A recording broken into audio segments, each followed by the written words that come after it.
video sobre los beneficios de esa ley de educación y ser presentados estos beneficios como una noticia independiente y no algo creado por el propio gobierno, los cuales fueron retransmitidos, entre otros, por la cadena de noticias Fox.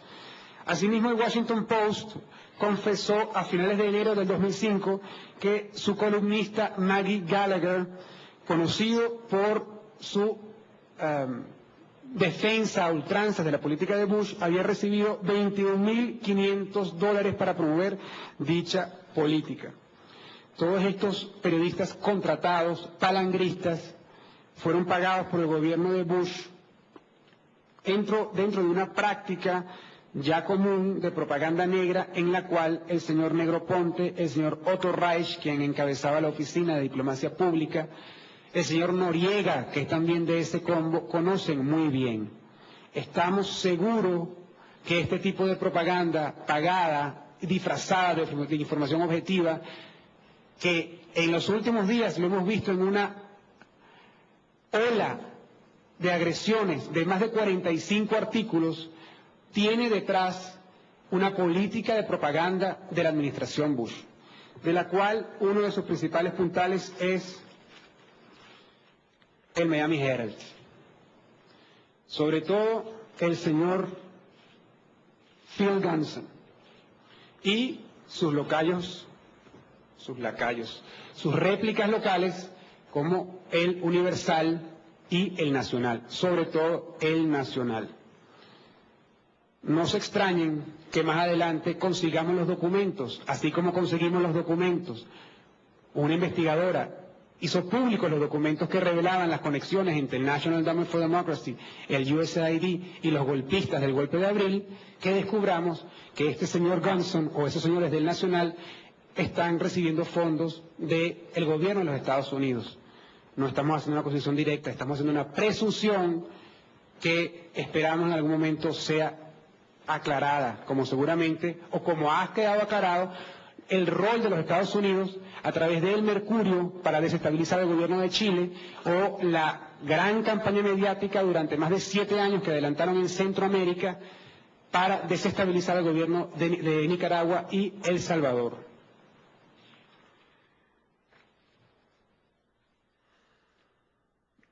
Acompañado de esta campaña, hay una serie de declaraciones de altos voceros de la administración Bush, entre ellos el señor Robert Zoellick. El señor Zoellick ya lo conocemos, nos hemos visto, señor Zoellick. Con el señor Zoellick trató el señor Zoellick de montarnos en esa trampa que se llama el ALCA. Les recuerdo que el señor Zoellick estuvo durante 4 años al frente de las negociaciones del ALCA. Ha fracasado estrepitosamente en esas negociaciones, estamos en el 2005 y el ALCA no es una realidad, dista muy lejos de ser una realidad. El señor Zoellick fue juramentado recientemente como subsecretario de Estado y en sus declaraciones el señor Zoellick enunció las líneas del discurso de la administración Bush hacia América Latina y sobre todo hacia el presidente Chávez. Asimismo,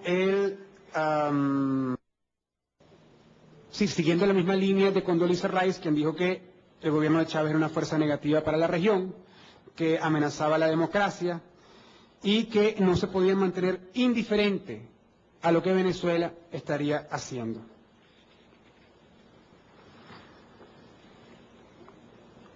Seguido, tenemos también algo importante, volviendo a la cuestión de los medios, y me disculpan el salto.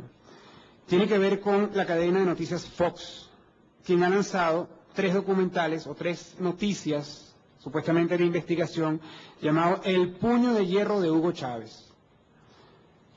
En la más servil línea de propaganda negra que la que ya hemos identificado y hemos descrito. En esos 3 artículos, en esas 3 notas, no se presenta ni un solo vocero del gobierno ni del proyecto bolivariano. Los voceros que se presentan son todos de Primero Justicia. Ningún vocero del gobierno bolivariano, y en base a esa interpretación y a esas fuentes que utiliza el señor Steve Harrigan en sus notas El puño de hierro de Hugo Chávez, adelantan o conforma, ayuda a conformar un esquema de intimidación, de miedo, de guerra psicológica, de mostrar al gobierno de Hugo Chávez como un gobierno que es una amenaza hacia los Estados Unidos a fin de preparar el terreno que justifique una futura intervención. El Miami Herald, por ejemplo, y nos preocupa profundamente, es el primer medio que utiliza la palabra guerra. Chávez se está armando para la guerra contra los Estados Unidos. ¿Qué es lo que quiere decir el Miami Herald con eso? Está buscando el Miami Herald meterle miedo a su población, decir que Hugo Chávez es un gobierno que amenaza la seguridad de los Estados Unidos para de esa manera justificar algún tipo de intervención en nuestro país. Ya hemos visto que el señor Negroponte lo ha hecho en el pasado, este nuevo zar de inteligencia, y tiene un amplio historial de este tipo de acciones. Les recomiendo, señores periodistas, y al pueblo venezolano en general, que revisen el historial del señor John Negroponte, quien ha sido nombrado Director Nacional de Inteligencia del Gobierno de los Estados Unidos. Este señor tiene, por ejemplo, entre 1981 y el 1985, él operaba desde una base que se llamaba El Aguacate. En esta base se entrenaba a los contras y se entrenaba también a muchos de los torturadores y asesinos de los gobiernos militares del Cono Sur. En esta base militar se descubrió hace 3 años una fosa común con 185 cadáveres, 2 de ellos pertenecientes a ciudadanos estadounidenses. El señor Negroponte ha sido acusado por el propio señor Leo Valladares, quien es el Comisionado Nacional de Derechos Humanos, quien fue el Comisionado Nacional de Derechos Humanos en Honduras, como el principal violador de los derechos humanos en Honduras, y lo acusó de saber el tipo de violaciones, torturas y asesinatos que se cometían en esa base. Eso en relación a las desapariciones y torturas entre 1979 y 1990. La señora Rigoberta Menchú ha también denunciado las políticas del gobierno estadounidense durante este periodo, durante el cual el señor Negroponte era embajador en Honduras. En mayo de 1982, la monja Leticia Bordes se acercó a la embajada de Estados Unidos en Tegucigalpa, Guatemala, Honduras, para averiguar por la vida de 32 monjas salvadoreñas que se habían refugiado en Honduras luego del asesinato del obispo Monseñor Romero. Ella se entrevistó, de acuerdo al testimonio que da, se entrevistó con el señor Negroponte y este dijo que no sabía nada. Años más tarde, el señor Jack Deans, diplomático de los Estados Unidos, aseguró que las monjas habían sido secuestradas, violadas, torturadas y lanzadas vivas desde helicópteros con pleno conocimiento del señor Negroponte. El señor Negroponte tuvo también una participación clave en la ejecución de una estrategia encubierta, como les dije, a la Oficina de Diplomacia Pública, la cual fue cerrada por el propio Congreso de los Estados Unidos durante la era Reagan. De acuerdo a la señora Berta Oliva, del Comité de Familiares Desaparecidos de Honduras, dice que el señor Negroponte era el que decidía quién moría y quién vivía a raíz de la creación de los escuadrones de la muerte en ese país, a los cuales se les asocia a él directamente. Para dar más detalles, tenemos todo un expediente sobre el señor Negroponte público, por cierto, lo pueden buscar en internet, no es ninguna información clasificada. Lo que sí es clasificado son los documentos que el señor Peter Kornbluth, del National Security Archive, demostró con pruebas, documentos de los Estados Unidos, cómo Negroponte intervino directamente para armarla contra en los Estados Unidos, para armarla contra desde los Estados Unidos. El movimiento Contra, como ustedes saben, involucrado en una serie de asesinatos a sangre fría, torturados, mutilados, violados, etcétera, de acuerdo a las propias investigaciones que se han hecho en el Congreso de los Estados Unidos al respecto. Para hacer otra conexión del señor Negroponte, el señor Negroponte durante su estadía en Naciones Unidas hizo grandes amigos con hoy opositores, con la oposición venezolana. Uno de los grandes amigos del señor Negroponte en Venezuela es el señor Milos Alcalay. Segundo, volviendo a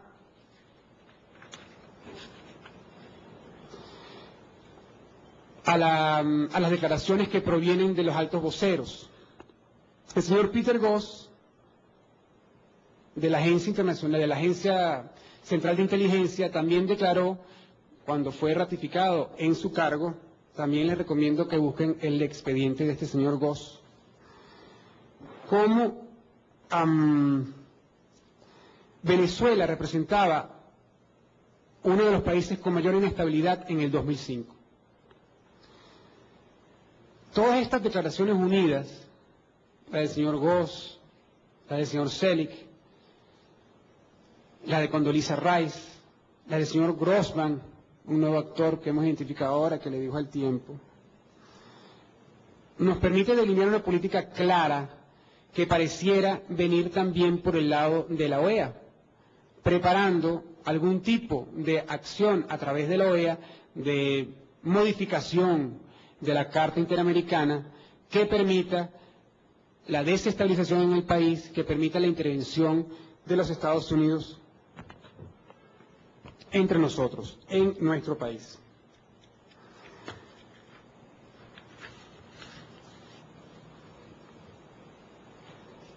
Pero ¿qué es lo que le molesta tanto a los Estados Unidos de Venezuela?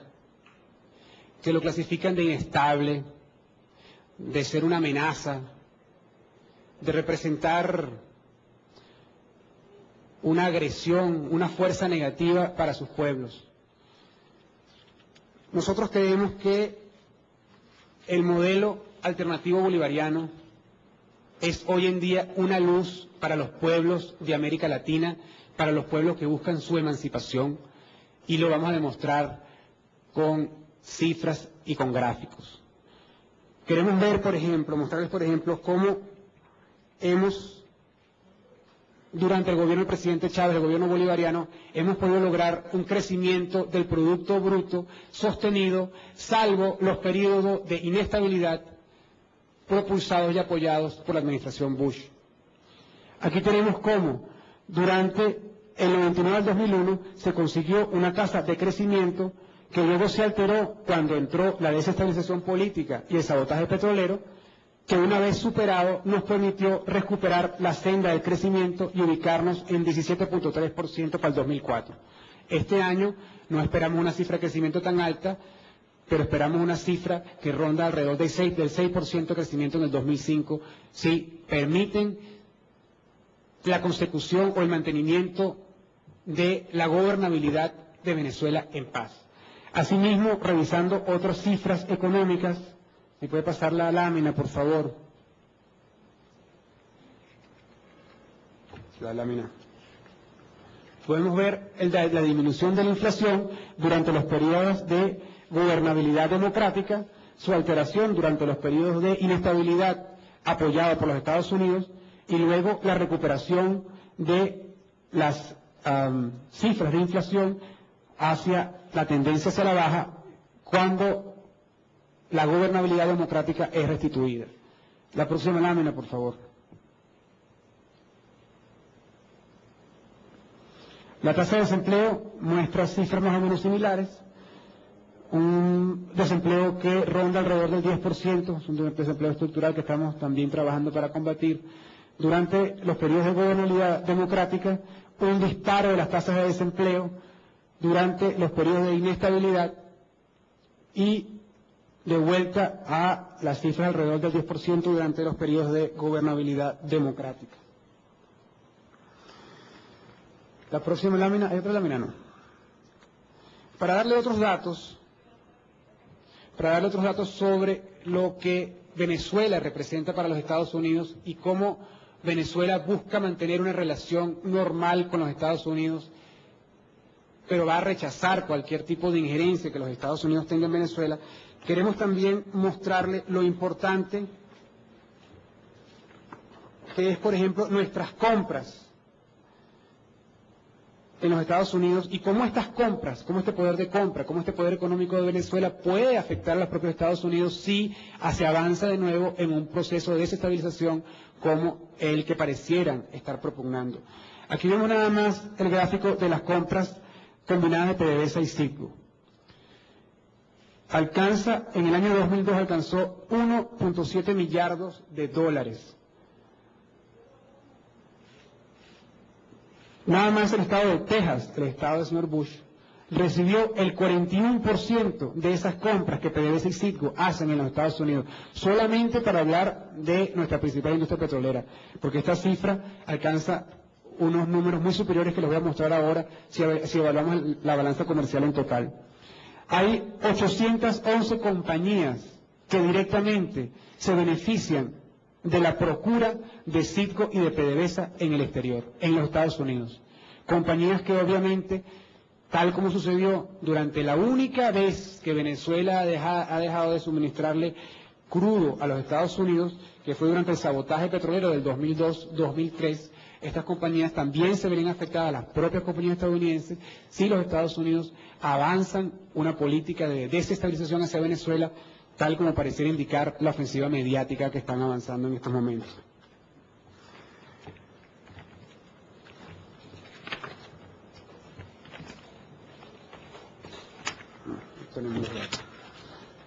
Ok. Creemos que Venezuela, la Venezuela bolivariana, el modelo que se persigue en Venezuela de independencia, nacionalista, de fomento a la participación de todos, de fomento a la industria nacional, de inclusión. Más de 1 millón de personas han podido aprender a leer y a escribir en este último año gracias a los programas sociales que adelanta el gobierno. La cantidad de personas que se han visto beneficiadas por el avance de Barrio Adentro. Las misiones educativas Sucre, que ha permitido la inclusión de gran cantidad de personas al proceso educativo superior. Demuestran que en Venezuela otro modelo de desarrollo es posible, distinto al que nos plantean las grandes transnacionales y los centros de poder elitesco de los Estados Unidos.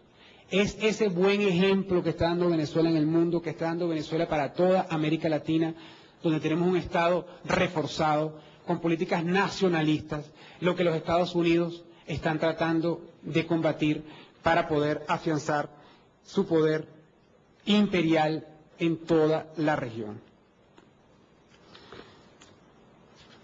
Nosotros queremos por ello hacer un llamado urgente al pueblo venezolano, a nuestros amigos en toda América Latina, a los activistas políticos, a los intelectuales, a las organizaciones sociales, civiles, políticas, a que se mantengan alerta ante esta nueva ofensiva de la administración Bush, que ya se devela a través de sus medios de comunicación social.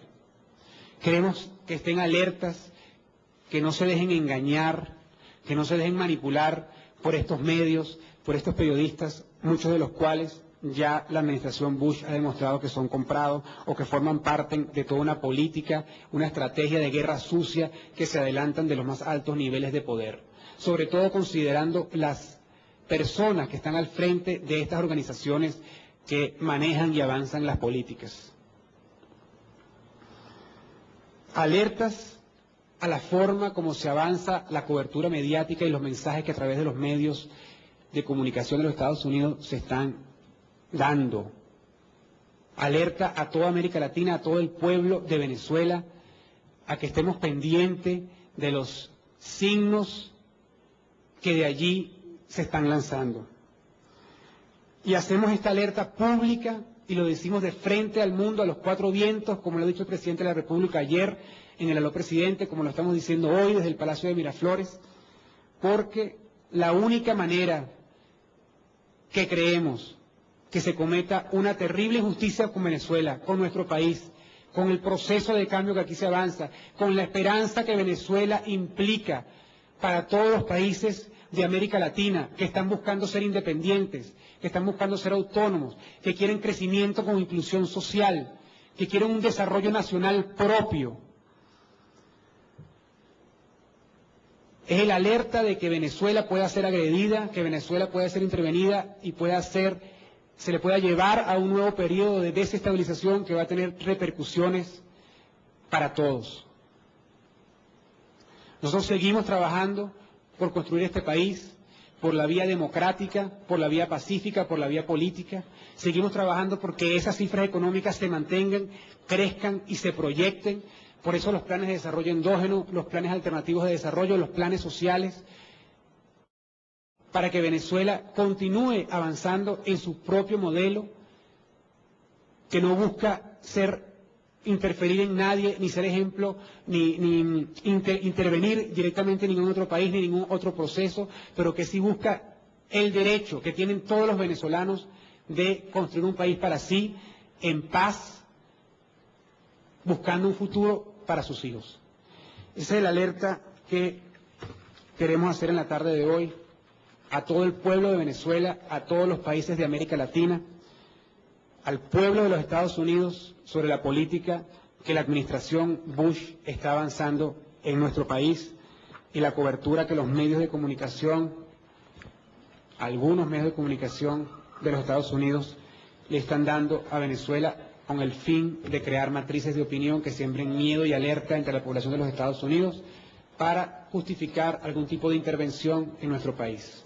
No sé si tiene alguna pregunta. Sí, ministro, buenas tardes. Justamente usted está hablando de los periodistas que escriben en el Miami Herald, y en el día de hoy sale un artículo donde dicen que en Estados Unidos detuvieron un mercenario de la FARC que estaba comprando armas y que presuntamente esta cantidad de armas, y según declaraciones de él a este periódico, iban a ser entregadas acá en Venezuela a unos supuestos integrantes de la FARC, a los que él tenía que entregarle estas armas. ¿Qué saben ustedes de este artículo? ¿Quién es la fuente? El Miami Herald. El Miami Herald es la fuente. Mire, yo le voy a enumerar, no quería hacerlo porque ya lo he hecho varias veces, pero lo voy a hacer, la cantidad de ollas que han montado. Se lo voy a nombrar, tengo más de 10 casos.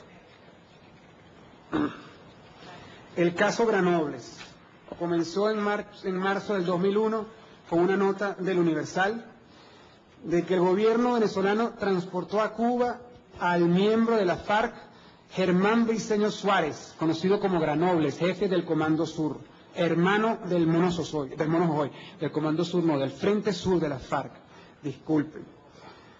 Tanto los medios en Colombia como los medios en Venezuela le dieron un tratamiento sensacionalista a la nota. Venezuela apoya a la FARC, está sacando a sus combatientes. ¿Cuál fue la verdad? Quien fue sacado de Colombia para recibir asistencia médica a Cuba fue el guerrillero Carlos Buenahora, del ELN, un joven combatiente de 19 años, que fue efectivamente llevado por Venezuela a Cuba, pero a solicitud del gobierno del presidente Pastrana y por intermediación de la Cruz Roja. En ningún momento se le dio apoyo a la FARC para sacar a sus heridos, como lo sugirieron estos dos artículos. El caso Ballesta. El marzo del 2001, supuestamente se tomó un video de la visita del ministro de Relaciones Exteriores a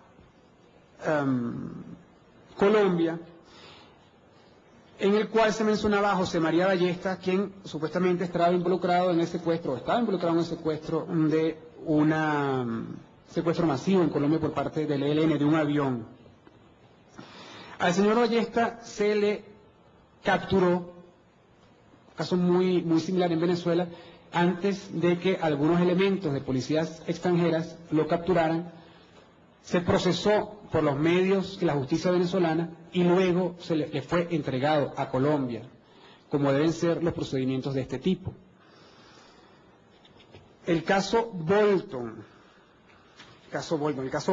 ustedes conocen, muy famoso el caso del señor Bolton, que lo tenía la guerrilla, que lo hicieron en colaboración con Venezuela, que Chávez estaba detrás de eso. Resultó ser que lo tenían los paramilitares colombianos en Colombia, luego de lo cual fue devuelto a Venezuela. El caso Sernalzate, ese es otro caso, un señor que supuestamente estaba custodiando al presidente Chávez durante su visita, una reunión que tuvo con el presidente Pastrana. El señor Alzate dijo que él estaba allí, pero que era de la FARC y que su misión era supuestamente asesinar al presidente Pastrana. Se descubrió que el señor Alzate no tiene nada que ver con nosotros.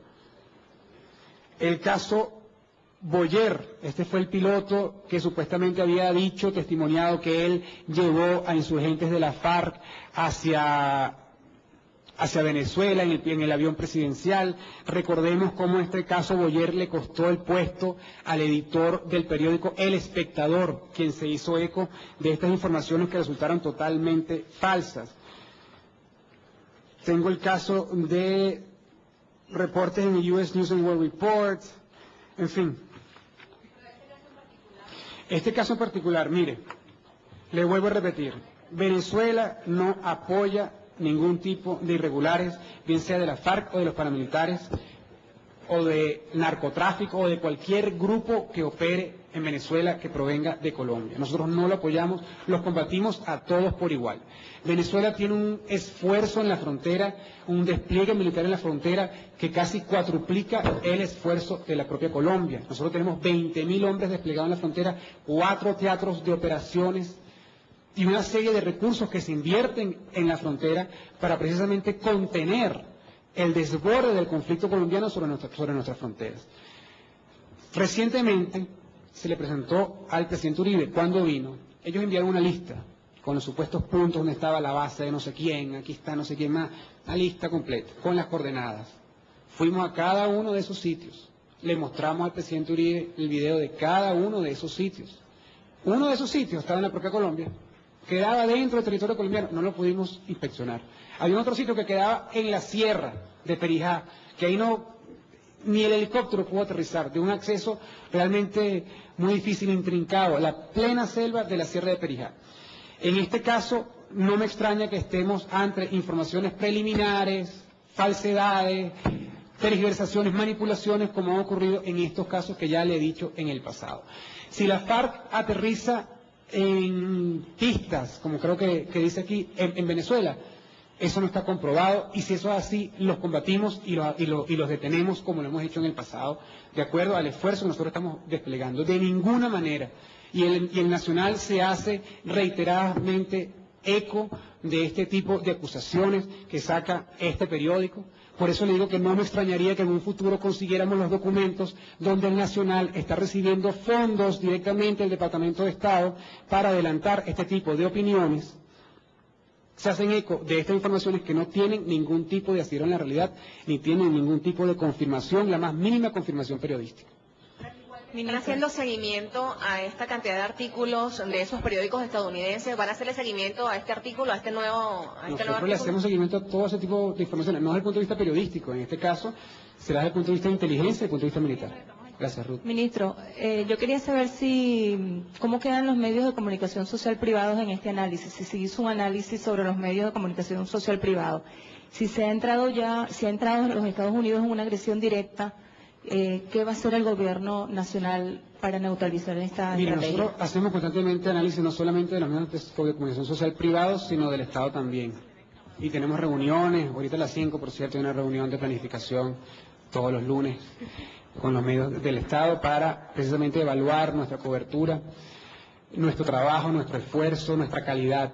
Ahorita estamos empeñados en aumentar la calidad, nuestra calidad periodística, que eso implique balance, implique precisión, rigurosidad, en fin, estamos en ese proceso. Pero bueno, los medios de comunicación social privados, bueno, por ejemplo, el Universal se hace eco de los editoriales de una señora del Wall Street Journal, y lo hacen con gran fanfarria, que se llama María Anastasia O'Grady.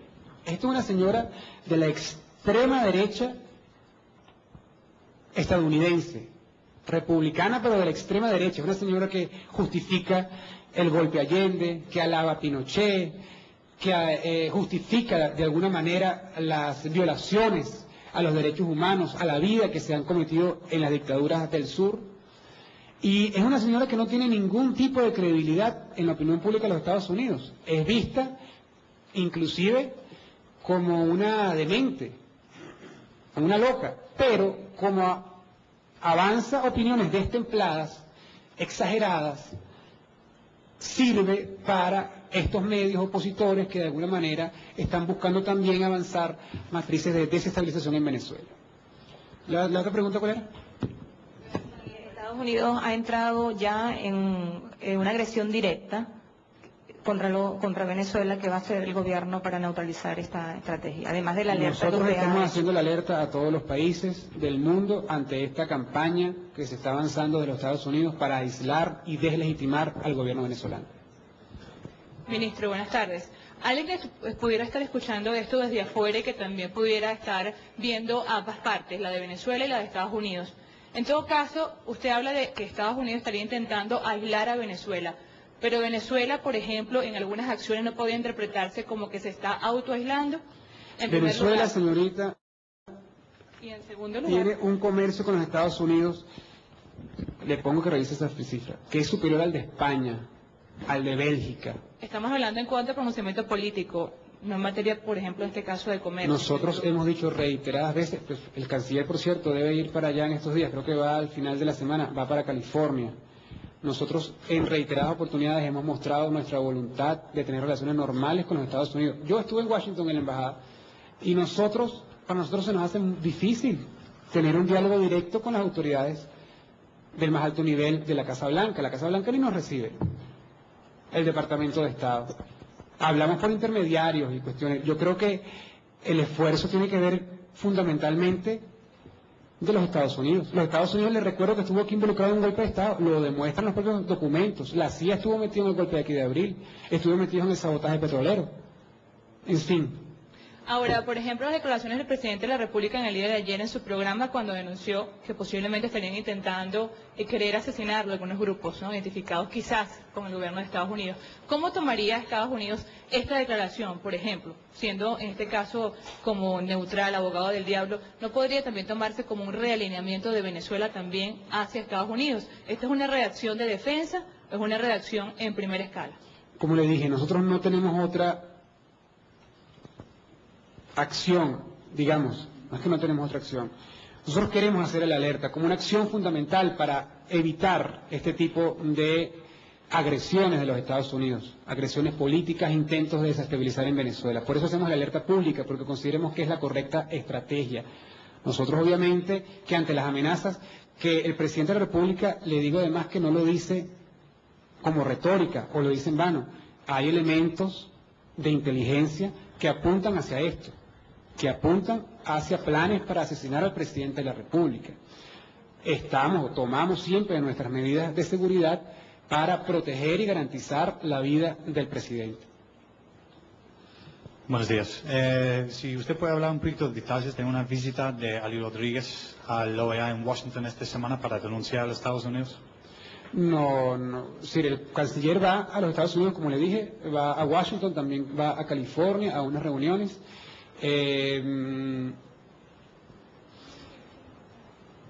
Hay ahorita un proceso dentro de la OEA muy interesante de cara a la elección del secretario general, de cara al esfuerzo de los Estados Unidos por adaptar la Carta Interamericana Democrática a sus necesidades coyunturales y de aislar a Venezuela.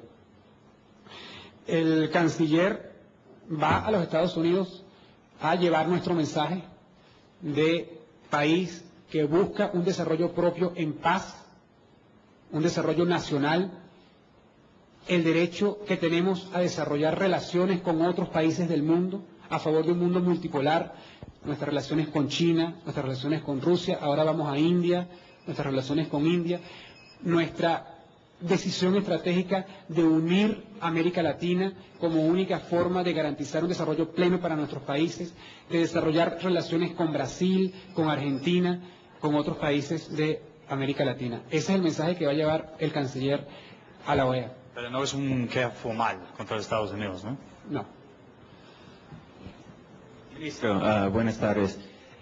Además de alertar a otros países de la población venezolana, ¿podrían tomar otras medidas posiblemente en contra de esos periodistas o medios de comunicación, por ejemplo, negarlo acceso al país? El gobierno de Venezuela no ha tomado ningún tipo de medidas contra ningún periodista ni contra ningún medio. Ninguno, en lo absoluto. No lo vamos a hacer ahora. han Lo más pedido... mínimo. Yo lo denuncio públicamente, eso es lo más que nosotros vamos a hacer y lo decimos públicamente y lo volvemos a decir. Y no es nada nuevo, por eso digo, a mí no me extrañaría que tal como aparecieron estas 3 personas en Washington que reciben fondos de la administración Bush, aquí encontremos varios periodistas que están aquí, que reciben esos fondos para avanzar esas líneas del Departamento de Estado. No me extrañaría para nada, no lo puedo demostrar, no tengo las pruebas. Tengo el antecedente de que eso existe, es público en los Estados Unidos. Aquí puede suceder lo mismo, porque la forma como el reporteo de Venezuela se adelanta es tan desbalanceado, es tan antiético que no pareciera ser casual. Pareciera, además, es tan alineado con los mensajes del Departamento de Estado, con las matrices que el Departamento de Estado quiere imponer, que no pareciera ser casual, que pareciera que hay algo detrás. Precisamente por esa sincronía que estamos observando. Como la administración Bush utiliza este tipo de recursos para adelantar matrices que permitan la desestabilización de esos países, como tenemos además actores políticos que ya tienen experiencia en eso, que América Latina los conoce bien, como el señor Negroponte, como el señor Oturraich, como el señor Noriega, cuya oficina adelantaba propaganda negra y fue cerrada en el año 87 por el propio Congreso, precisamente por estas razones. Ante estos antecedentes, ante estos personajes que están adelantando la política exterior de los Estados Unidos hacia América Latina, hacemos el alerta una vez más hasta nuestro propio pueblo, ante el resto de los pueblos de América Latina y ante el mundo entero, sobre todo ante el pueblo estadounidense. Venezuela no representa ni representará jamás una amenaza ni para los Estados Unidos ni ningún otro país del continente ni del hemisferio. Venezuela persigue su propio proceso, persigue su propia democracia y un desarrollo en soberanía y en paz para garantizar la inclusión de millones de venezolanos que han estado excluidos de los procesos económicos y políticos en Venezuela. Buenas tardes, ministro. Iris. ¿Cómo está? Le voy a hacer una pregunta bien concreta en relación con lo que usted acaba de decir, que queremos, Venezuela, el gobierno venezolano, quiere mantener una relación normal con Estados Unidos, pero si no se puede interpretar, como ayer el presidente de la República advertía que de continuar con esta política de parte de los Estados Unidos, se podría cortar el petróleo, el suministro de petróleo. Iris, el presidente no dijo eso. Continúa, pero el presidente no dijo eso. Quiero preguntar si el gobierno estudia tomar la medida, ya que usted mismo ha dicho ahorita que Venezuela posee un comercio bien importante pues, con los Estados Unidos. Venezuela no persigue ni estudia ningún tipo de medidas de cortar el suministro petrolero hacia los Estados Unidos, en lo absoluto. El presidente de la República lo que dijo ayer fue, si a mí me matan, Venezuela entraría en un proceso de desestabilización que no le garantiza el suministro petrolero a los Estados Unidos por la reacción popular que se va a producir. Eso fue lo que dijo el presidente de la República ayer. En ningún momento amenazó ni dijo que se le iba a cortar el suministro petrolero hacia los Estados Unidos. Yo, pasa que no encuentro la cifra. En todo caso, el gobierno no está haciendo una medida como esta, ministro. Mira, aquí está, fíjese. Venezuela en el año 2004 se ubicó en el puesto 16, comerciando con los Estados Unidos, imagínense usted, 28.921.9 de dólares. Venezuela es el puesto número 3 después de México y Brasil en el comercio con Estados Unidos. Inclusive países que tienen tratados de libre comercio, como Colombia y Chile, no llegan al nivel del comercial que tiene Venezuela con los Estados Unidos. En el 2003,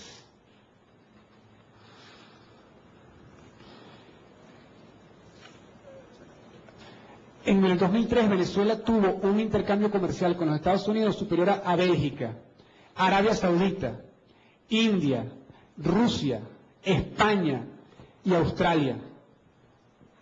No pareciera muy lógico que un país que tiene un nivel de intercambio tan alto recibiera el trato que Venezuela ha recibido de parte de los Estados Unidos, recibiera los adjetivos que nos ha dado la secretaria de Estado Rice, que nos califica como una fuerza negativa hacia la región. Nosotros somos el tercer país que comercia en América Latina con los Estados Unidos. Ya le dije, casi 30 millardos de dólares anualmente. Sí. Hay otros datos interesantes que también se los vamos a hacer llegar, que hemos estado investigando sobre nuestra relación con los Estados Unidos, para no hablar de la relación cultural, el intercambio que existe entre nuestra poblacional, entre nuestra gente, la gente que trabaja aquí, vive aquí o que tiene familia allá, viceversa. Bueno, señores, muchas gracias. Buenas tardes. De esta manera, entonces, concluye esta rueda de prensa del ministro de Comunicación e Información. Se trata de un análisis de los medios de comunicación de Estados Unidos que ha hecho el Ministerio de Comunicación e Información para alertar a la comunidad internacional y al pueblo venezolano sobre esta ofensiva político-mediática contra Venezuela. Consideran que haciendo la denuncia, pues es la vía más correcta, más idónea para alertar al pueblo venezolano. Ayer lo hizo el presidente de la República y hoy desde el Palacio de Miraflores lo hace el ministro Andrés Izarra. Esta es la información, regresamos nuevamente a los estudios.